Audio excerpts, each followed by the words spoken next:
apartamento, a gente tinha 2 carros, então a gente tinha como resolver essa situação. Claro, a gente ia ter que abrir mão. E é uma das coisas que a gente sempre fala, o dinheiro não leva desaforo. Money, money, money, money, money, money, money, money. Seja muito bem-vindo a mais esse episódio da Esplanada Comunicação. Esse que é o primeiro episódio de podcast de 2026. E hoje nós temos o grande prazer de receber a Fernanda Evaristo, que vai falar um pouco aqui sobre o livro O Poder da Mentalidade Financeira, e vai falar um pouco também sobre a mentalidade financeira, sobre a mentoria e sobre a importância das finanças no relacionamento de casais. Fernanda, bem-vinda ao nosso podcast. Eu queria começar te pedindo para você fazer uma breve apresentação de quem é você e como que você entrou nesse mundo das finanças. Então, meu nome é Fernanda Evaristo, eu sou contadora de formação, nasci em Brasília, mas meus pais são do Nordeste, Ceará e Piauí. Então, eu estudei no Piauí uma parte até a minha adolescência, então eu já cheguei em Brasília, apesar de ter nascido aqui, fui para lá e voltei já para fazer vestibular. Sim. Quando eu fiz vestibular, eu não sabia direito o que eu queria, mas eu gostava de matemática. E aí eu escolhi contabilidade. Sim. E aí começou a minha vida, a minha formação acadêmica, eu me formei como contadora e comecei a trabalhar sempre na área de controle, auditoria, fiscalização. Então, desde cedo, quando eu cheguei em Brasília, eu falei assim, eu quero minha independência financeira. Porque eu vim de uma família onde os meus pais se separaram muito cedo. A primeira vez que eles se separaram, eu só tinha 4 anos. Nossa. Então, eu coloquei como meta que eu iria ter minha família e minha independência financeira. Porque eu via meus pais brigando muito por questão de dinheiro, pensão. E desde que eu cheguei em Brasília, eu comecei a buscar isso. Então, comecei os meus primeiros empregos e sempre assim na parte de controle e em órgãos públicos. Sim. Até que eu decidi fazer um concurso, larguei o meu trabalho, que eu era de um contrato temporário. Sim. E aí, desde então, eu comecei a estudar, passei logo em vários concursos para contadora de órgãos públicos e fui chamada no primeiro para o Conselho Federal de Contabilidade. Ou seja, na minha casa, né? A casa do contador. E lá eu conheci o meu marido, meu esposo, o Ricardo Carvalho. Ele é também contador. Ah, que legal! E nós noivamos, casamos e tivemos 2 filhos. E ele também era concursado lá do Conselho Federal de Contabilidade. Ele que me recebeu no concurso. Eu tinha a apresentação e ele era coordenador administrativo, ele que recebia as pessoas. Os que estavam, os novos, entrando.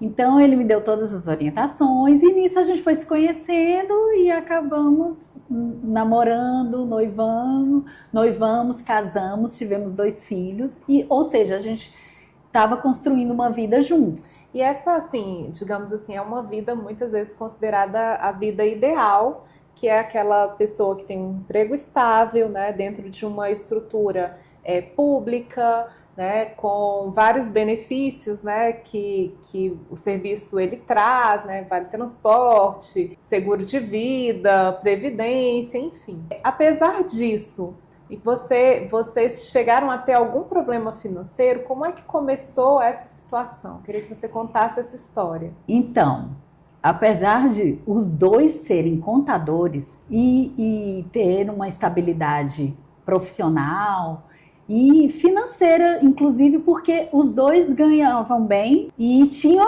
essa estabilidade de todo mês o dinheiro está na conta.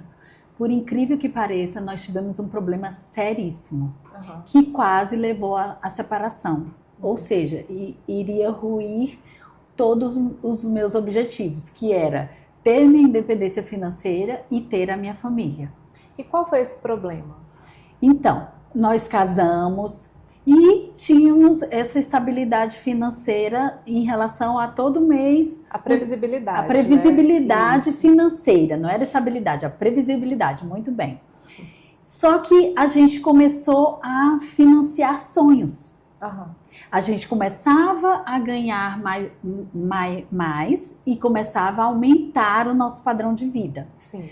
Ou seja, a gente começou a trocar carros, os 2 carros no mesmo período, trocar de apartamento no mesmo período. Uhum. Tivemos o primeiro filho, fomos fazer enxoval nos Estados Unidos, porque era a moda. Sim. Né? E tudo assim, porque a gente tinha essa previsibilidade. E sempre achando assim, essa parcela cabe no nosso orçamento.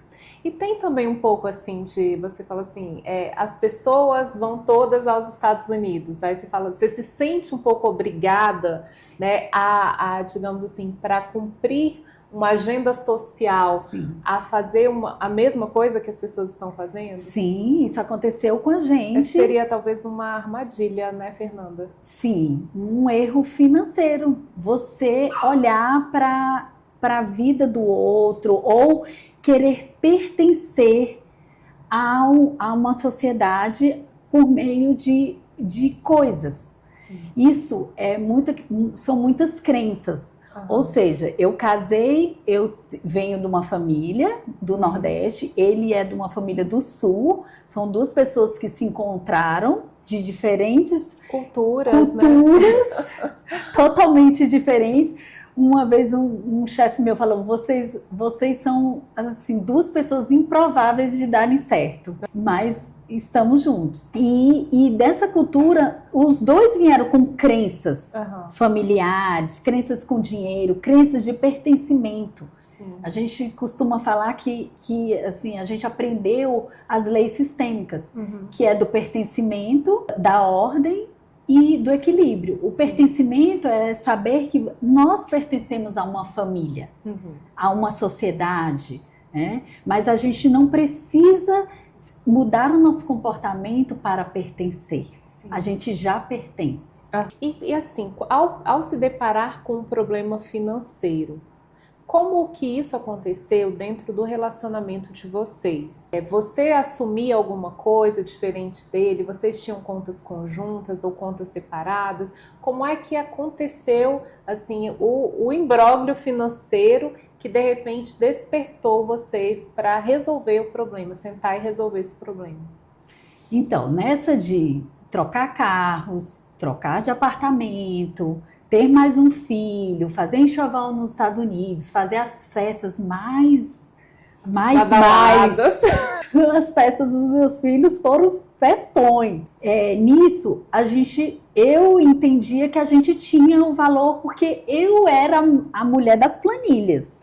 Por incrível que pareça, eu tinha... Tudo planilhado. Tudo planilhado. Só que a gente foi financiando tanta coisa, tantos sonhos, e fazendo tudo ao mesmo tempo, sem se planejar. Vamos viajar. A gente viajava e depois que pagava, ou seja, pagava né, em 10 vezes, a tal das parcelas. Sim. Que cabem no nosso bolso, porque a gente tem a previsibilidade. E nisso, um dia o meu marido... No início de 2019, ele chegou, eu já programando nossa festa de comemoração de 10 anos de casado, ele escutou eu falando, eu já tenho um dinheiro tal para nossa festa e tal. Ele falou, não, eu tenho que contar para Fernanda. E até que ele me contou que a gente tinha uma dívida de quase 1 milhão. Nossa, Fernanda. Então, assim, naquele dia, Essa dívida era do quê? Era a soma de tudo? A soma de tudo e mais do financiamento do apartamento. Nossa. Então, ali, meu chão, assim, sabe, eu queria morrer naquele dia, porque eu me sentia a pessoa mais controlada, a pessoa mais da planilha mesmo, porque eu falava, não, como assim? Só que algo eu achava estranho quando eu perguntava, o que você pode pagar aqui dessa festa? Ele, só o fotógrafo. Como assim? Né, se a gente ganha igual e tal. Sim. Então, assim, a gente falava sobre dinheiro, mas não tão abertamente.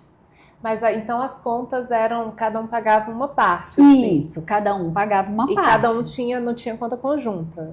Eu tinha uma conta conjunta com ele, mas ele não tinha comigo. Aham. Mas eu nem mexia, assim, só era... Você não acompanhava Não. muito os gastos dele, Não, mas ele sabia o que você estava gastando. isso.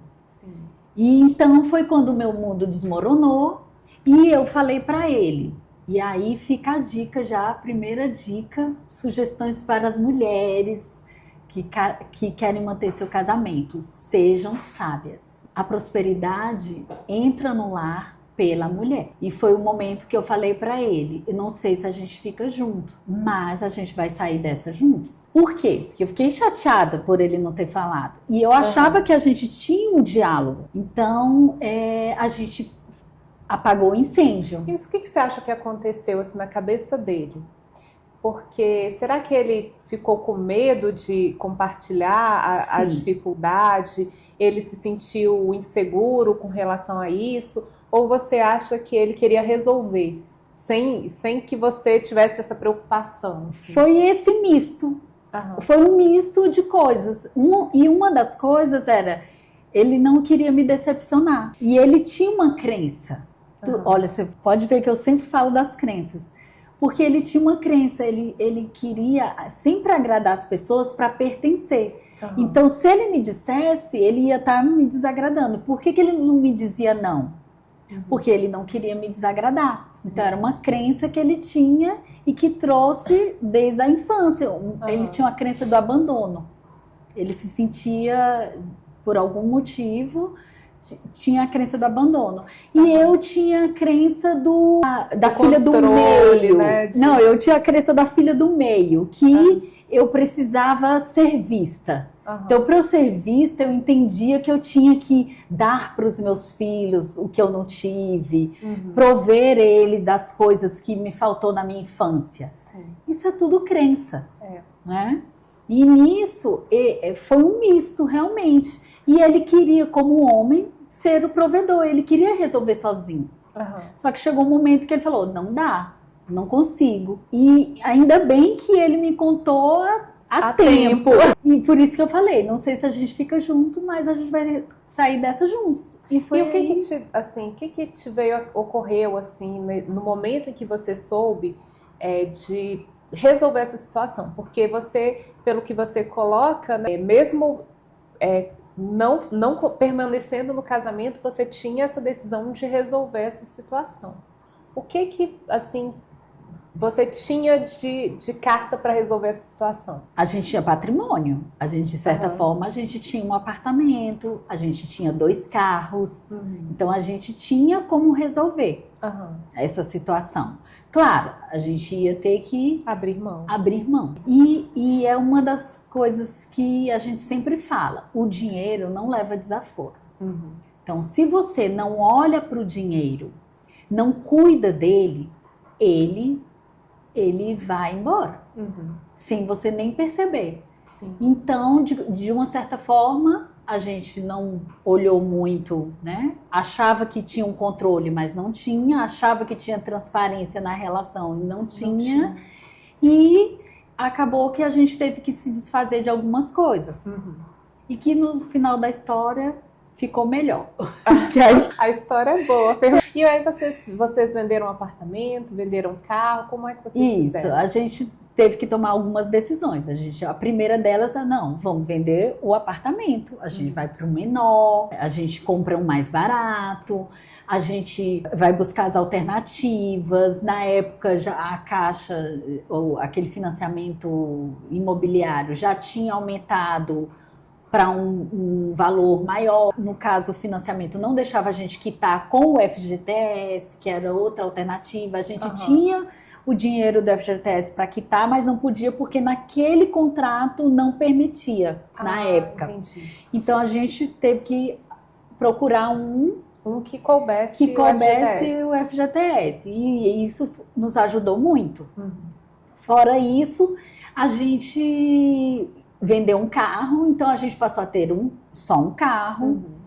A gente não precisou muito mudar a questão de escola, porque quer dizer, a gente acabou mudando de lugar e mudamos os meninos de escola, mas isso na educação a gente não abre mão, né? Não abre mão, é prioridade, então a gente estava cabendo, estava tudo porque a gente tinha esse patrimônio e também porque a gente tem a previsibilidade do salário. Sim. Então a gente conseguiu fazer algumas manobras para que a gente voltasse pelo menos a recomeçar. Sim. A recomeçar a nossa vida. E eu queria saber, assim, quais foram os principais aprendizados e as principais estratégias que vocês tiveram durante esse período, né? Porque, assim, e se vocês tiveram ajuda também, porque tomar todas essas decisões, mesmo as pessoas muitas vezes pensam que quem é contador, né? Eu que sou economista também, que todos esses profissionais estão imunes a passar por crises financeiras, mas a gente sabe que isso não é verdade, né? Porque o financeiro, como você bem falou, ele não envolve só a questão do conhecimento, ele envolve todas essas crenças e toda essa cultura que a gente tem, né, inseguranças e uma série de coisas também que acontecem. Então eu queria que você me contasse, assim, se você teve essa ajuda profissional, como que isso funcionou e o que você mais aprendeu durante esse período. Então, depois que apagado o incêndio, a gente se mudou desse local que a gente morava, a gente foi para um lugar muito bom, que aceitava o financiamento do FGTS.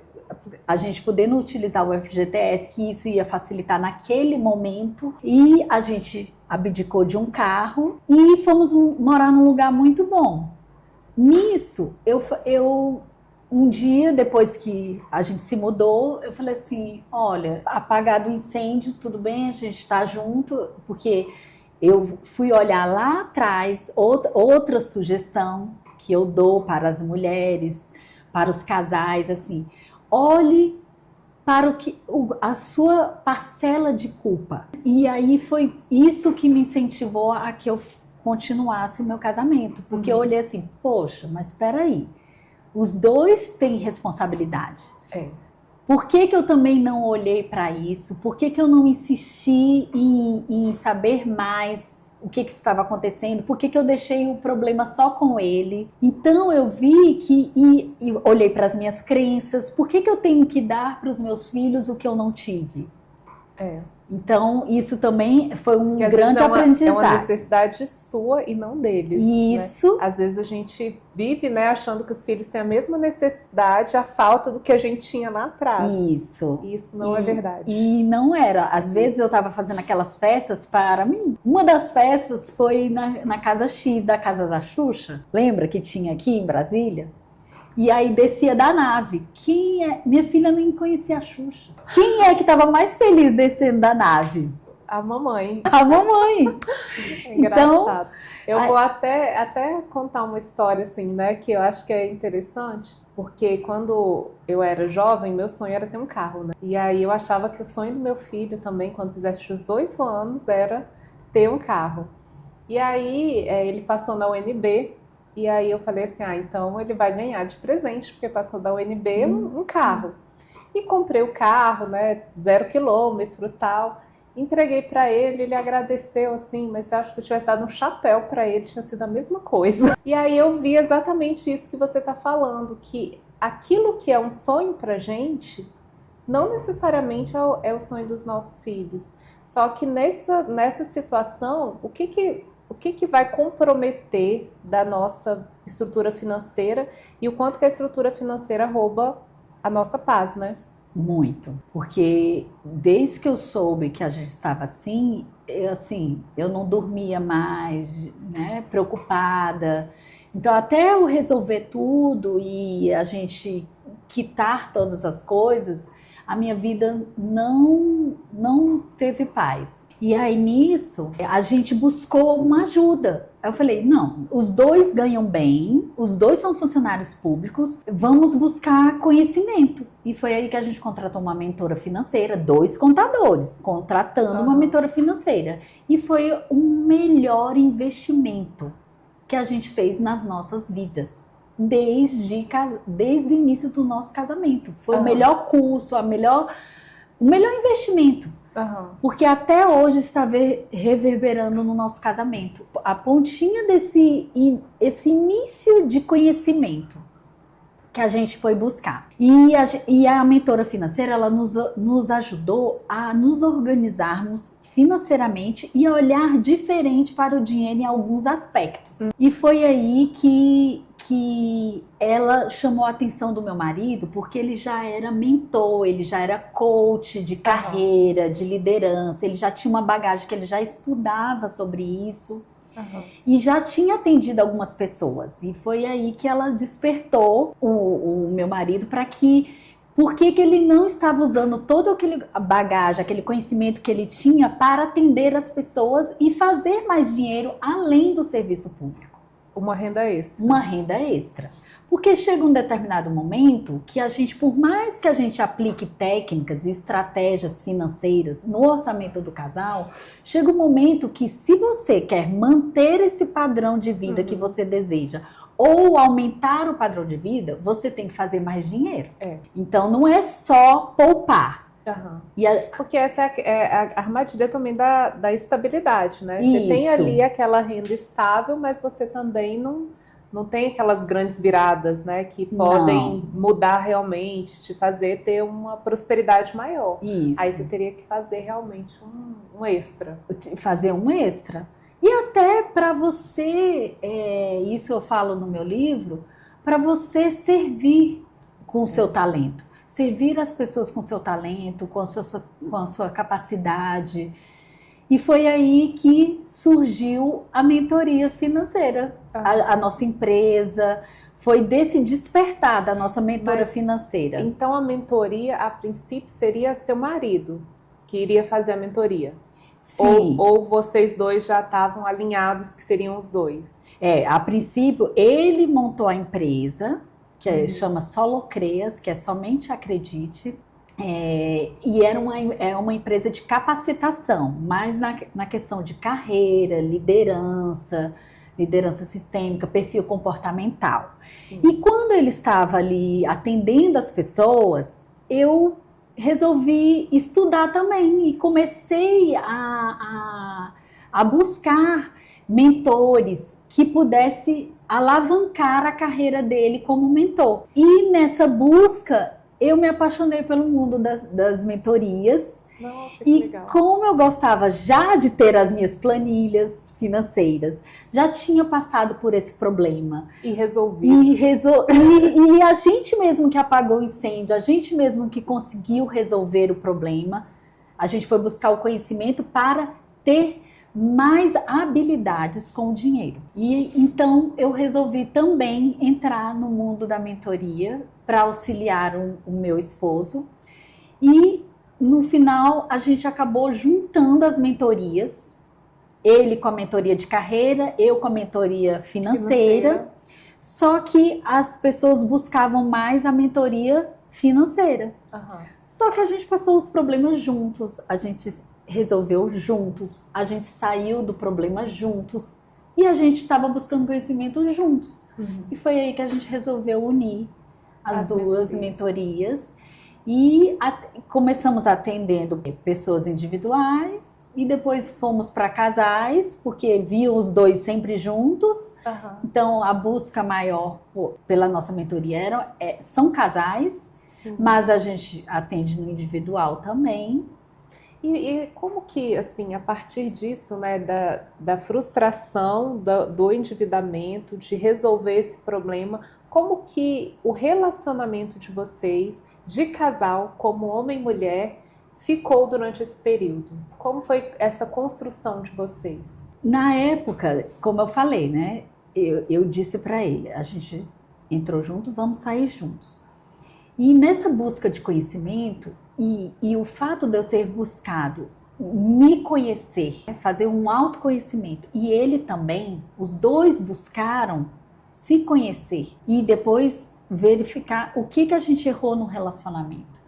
Então a gente passou a ter a gente passou a ser transparente um com o outro, assim, de uma forma que a gente se fala de dinheiro, de trabalho, dos filhos, de coisas que acontecem no dia a dia o tempo todo. Então, a gente virou o melhor parceiro um do outro. E nisso mudou tudo na nossa casa. Mudou o nosso relacionamento com as nossas famílias, né? Porque sempre tem, né, essa diferença cultural de não aceitar as decisões, os pais não aceitam as decisões dos filhos e vice-versa. Então, o bom disso tudo é que a gente foi buscar conhecimento juntos.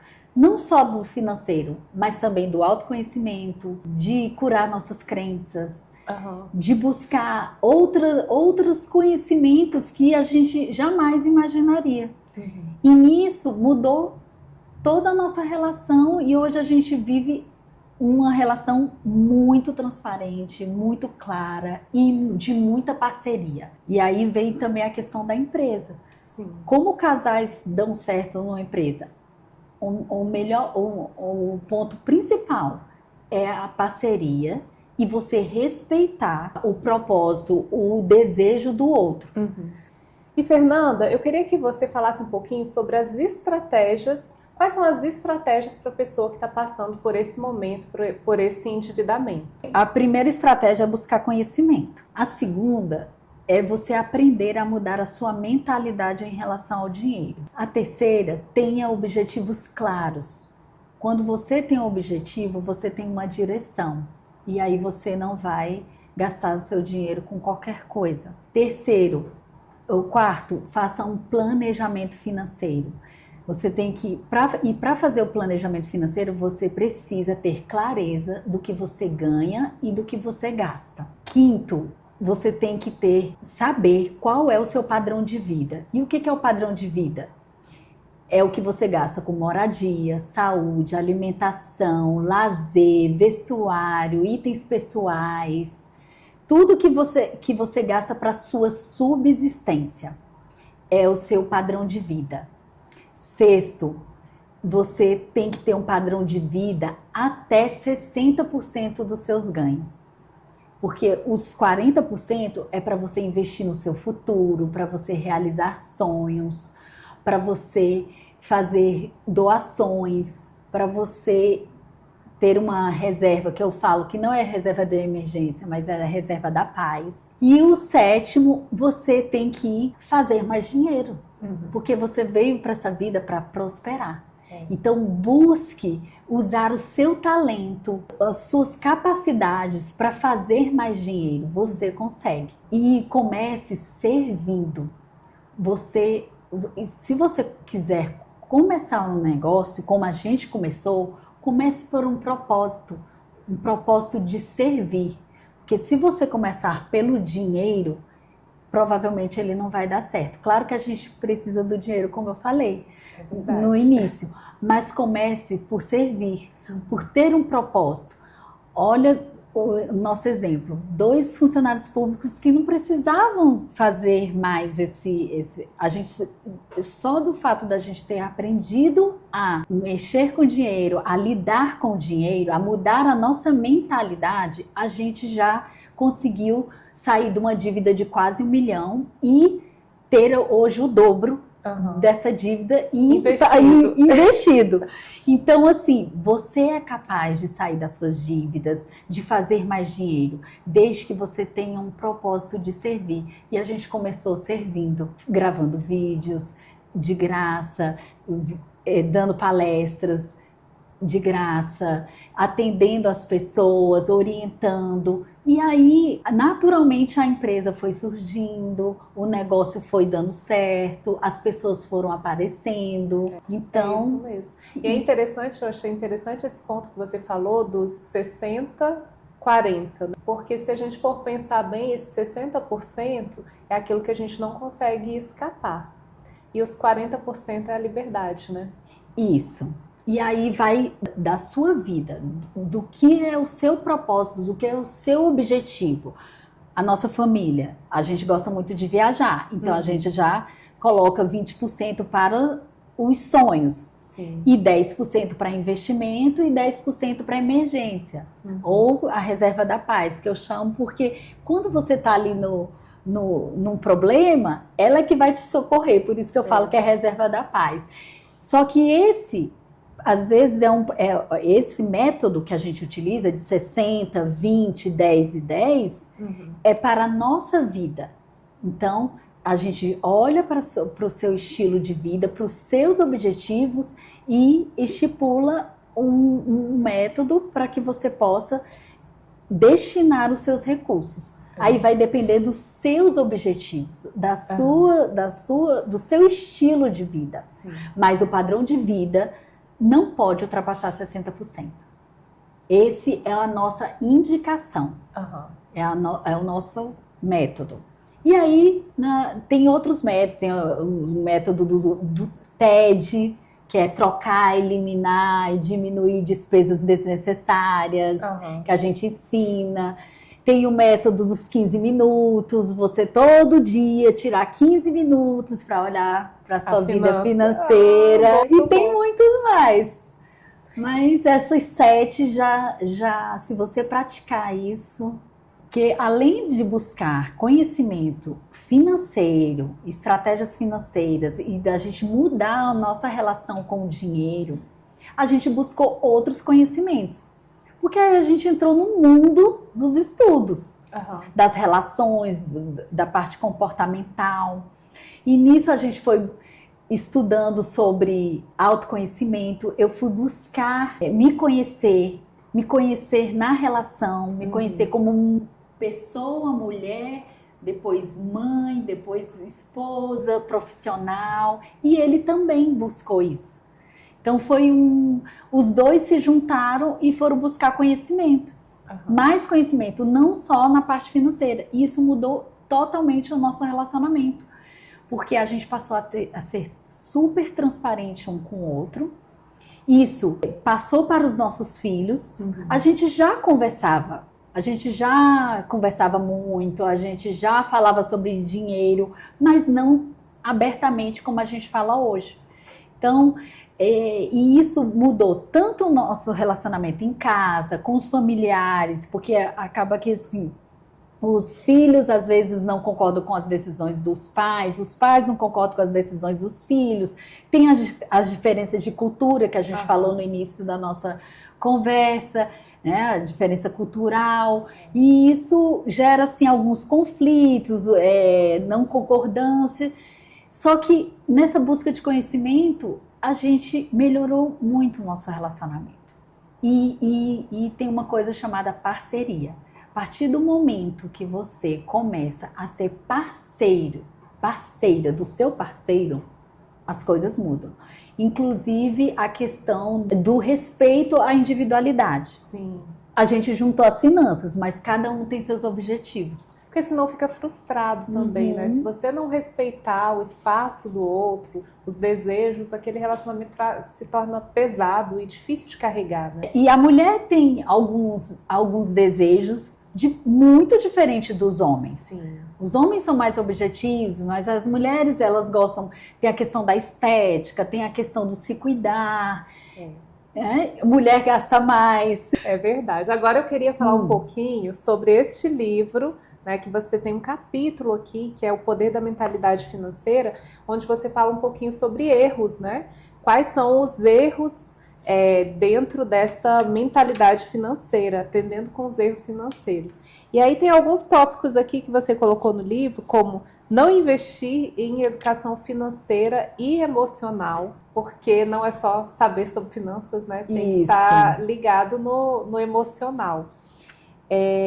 Achar que possui segurança financeira por ter estabilidade profissional, você falou até um pouquinho aqui, né, sobre essa confusão que muitas vezes a estabilidade ela se torna uma armadilha. Não ter clareza dos seus objetivos financeiros, não unir as contas da família, não seguir a hierarquia do dinheiro e adquirir dívidas para satisfazer desejos, né? E manter um padrão de vida inadequado e não ter um propósito de vida para deixar um legado. Me fala um pouquinho sobre esses erros aqui que você trouxe no Poder da Mentalidade Financeira.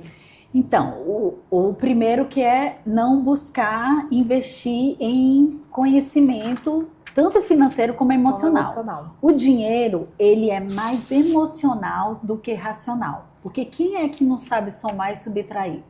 Quem é que não sabe quanto que ganha e quanto que pode gastar? Então, você acaba tomando decisões na sua vida pelo emocional, que é como eu falei, eu tinha minhas crenças, meu marido tinha as dele, e a gente se juntou e virou uma bola de neve. De dívida. De dívida.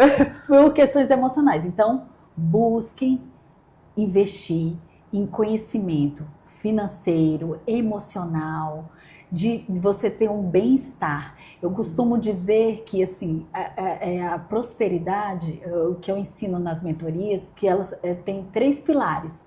O primeiro é o dinheiro. Você não faz nada sem o dinheiro, você precisa dele para sobreviver. O segundo é qualidade de vida. E a qualidade de vida é o quê? Corpo, mente e espírito.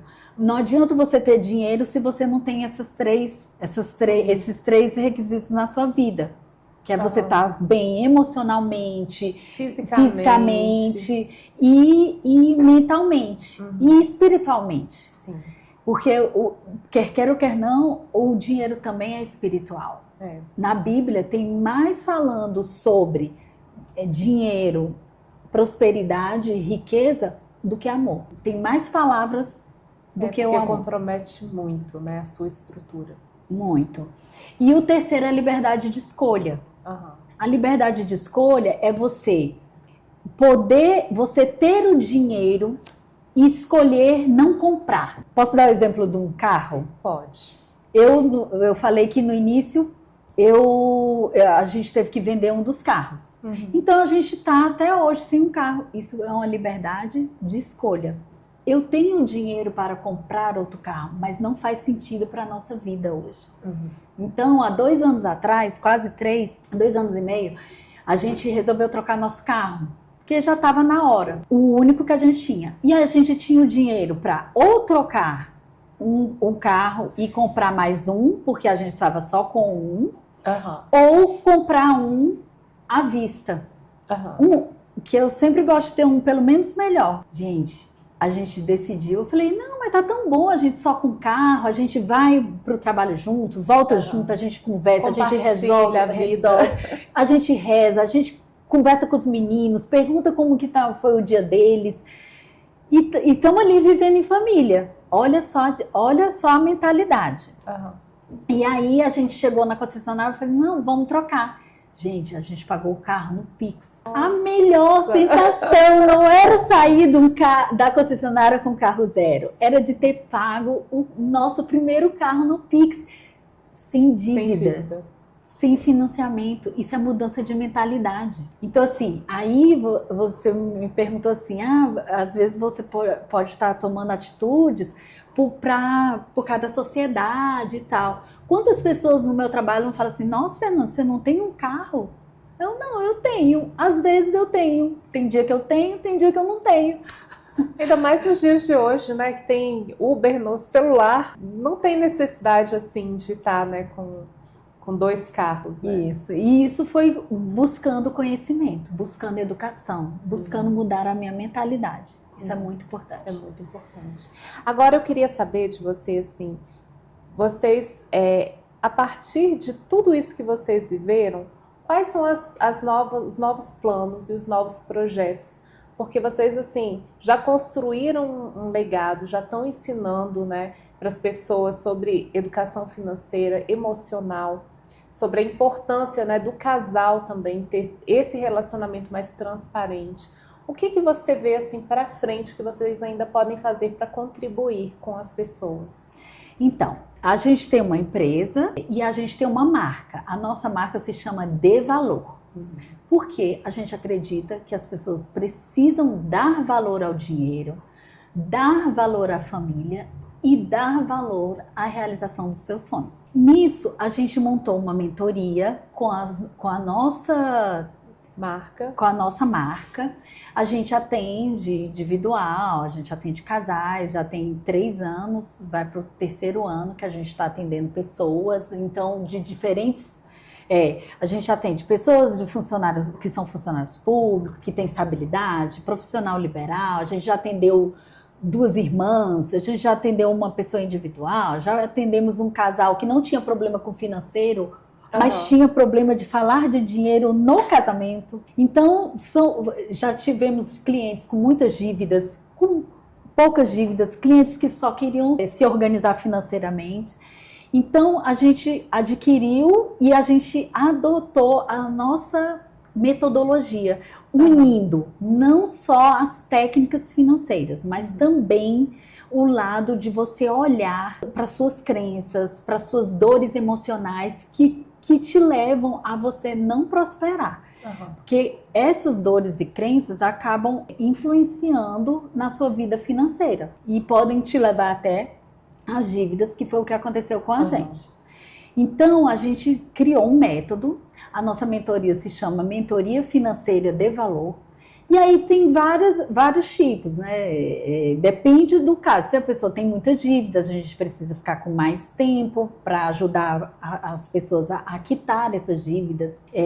Tem mentorias menores, então a gente faz um diagnóstico, a gente não já vai fechando um pacote, não. A gente senta, conversa, faz uma sessão com a pessoa. Você faz um mapeamento da dívida dela. Para saber em qual mentoria aquele casal ou aquela pessoa se encaixa, porque não são todas, assim, não, depende do objetivo. E aí eu até falo do objetivo, que você tem que ter clareza dos objetivos que você deseja atingir na sua vida. Isso é primordial para a sua vida financeira, porque senão acontece o que aconteceu com a gente, deixa a vida te levar e o dinheiro também vai.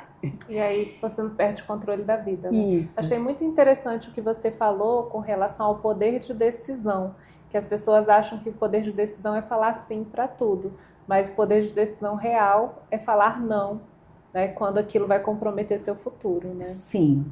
Então eu queria, Fernanda, que você deixasse para as pessoas onde elas podem adquirir o livro, né, O Poder da Mentalidade Financeira, como elas encontram também a mentoria de valor, né, da empresa de vocês, e quando elas quiserem entrar em contato, que elas possam também entrar em contato com você e com seu marido também, que também está fazendo esse trabalho em conjunto com você.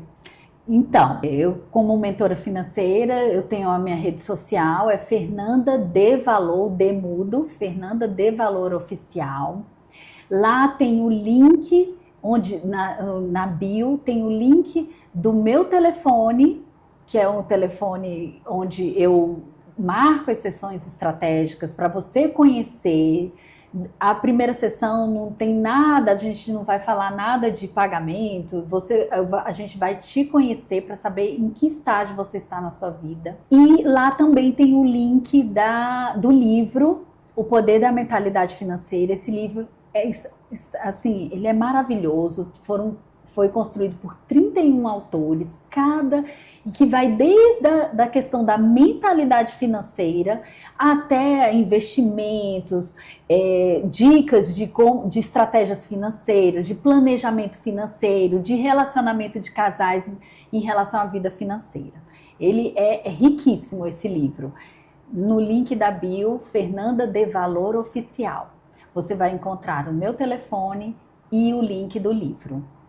E hoje nós tivemos a honra de receber aqui no nosso podcast a Fernanda Evaristo, que trouxe um assunto extremamente relevante, que é a importância da vida financeira e da vida pessoal também no relacionamento de casais, a importância dessa organização e principalmente da transparência que o casal precisa ter na sua vida financeira para não levar a um comprometimento que pode, inclusive, gerar até uma separação, que é um dos assuntos que Fernanda trata na sua mentoria e que ela também trata nos erros que ela aponta aqui no livro, O Poder da Mentalidade Financeira, que traz pilares, né? E ela fala sobre os erros no capítulo aqui dedicado em sua coautoria com mais de 30 autores. Então, Fernanda, eu queria te agradecer pela oportunidade de te receber aqui no podcast, dizer que foi uma honra realmente ter sua participação aqui com a gente e que as portas da nossa agência de comunicação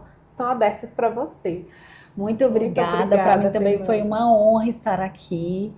Muito bom, que venham mais conversas como essas, que a gente tem muito conhecimento para compartilhar. É verdade. Mas estou, eu, Fernanda Evaristo, como o Ricardo Carvalho, os dois mentores, estamos abertos para você, para a Esplanada Comunicação. Para nós é uma honra estar aqui e compartilhar. É uma honra toda minha. Muito obrigada, Fernanda.